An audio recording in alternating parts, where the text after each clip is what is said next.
अहबाब आज की गुफ्तगू मौलाए कायनात ताजदार हलअता दामाद मुस्तफ़ा हज़रत अलीउल मुर्तज़ा मौला मुश्किल कुशा आपके फ़ज़ाइल व मनाक़िब बयान करने की कोशिश करेंगे। और गुफ्तगू का आगाज़ यूँ करना चाहता हूँ कि जिसे अली की विलायत का एतराफ़ नहीं, अल्हम्दुलिल्लाह यह अहले सुन्नत का अक़ीदा है कि जिसे अली की विलायत का एतराफ़ नहीं वो हज़ार सजदे करे ये एक गुनाह माफ़ नहीं। मैं कह रहा हूँ जिसे अली की विलायत का एतराफ़ नहीं वो हज़ार सजदे करे ये एक गुनाह माफ़ नहीं। और दिल में हो बुग़्ज़े अली और बदन पे हज का लिबास, अरे तेरे नसीब के चक्कर हैं कोई तवाफ़ नहीं। दिल में हो बुग़्ज़े अली और बदन पे हज का लिबास, अरे तेरे नसीब के चक्कर हैं कोई तवाफ़ नहीं। अहबाब अली कौन है? अली वो अली जिसके लिए ताजदार कायनात ने इरशाद फरमाया आना दारुल हिकमा व अलीयुन बाबुहा।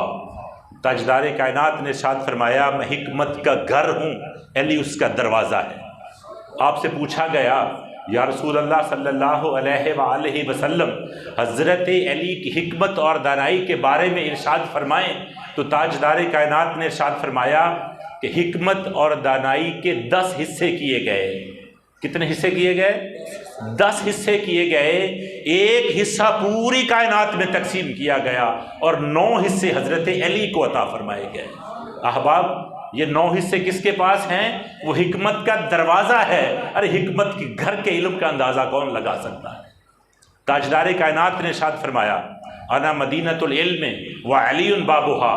फरमाया मैं इल्म का शहर हूँ, अली उसका दरवाज़ा है। फमन अरादल मदीनता, जो शहर में आने का इरादा रखता हो फल यातिल बाब, तो उसे चाहिए कि वो दरवाजे से आए। ताजदार कायनात ने कैटेगोरिक स्टेटमेंट फरमा दी, फरमाया लोगों अगर दर मुस्तफ़ा तक रसाई चाहते हो तो फिर पहले दर मुर्तज़ा पे सर तस्लीम खम करना होगा। ताजदार कायनात ने इरशाद फरमाया, क्या ज़बरदस्त हदीस पाक है। आपने फरमाया मन सब्बा अलीयन फ़क़द सब्बनी। इरशाद फरमाया जिसने अली को गाली दी उसने मुझ मोहम्मद को गाली दी। और इस जो हदीस में पेश करने जा रहा हूँ इसमें तो ताजदार कायनात ने हद ही कर दी। आप फरमाते हैं अली मिन्नी व अना मिन हो। ताजदार कायनात ने इरशाद फरमाया अली मुझ से है और मैं अली से हूँ।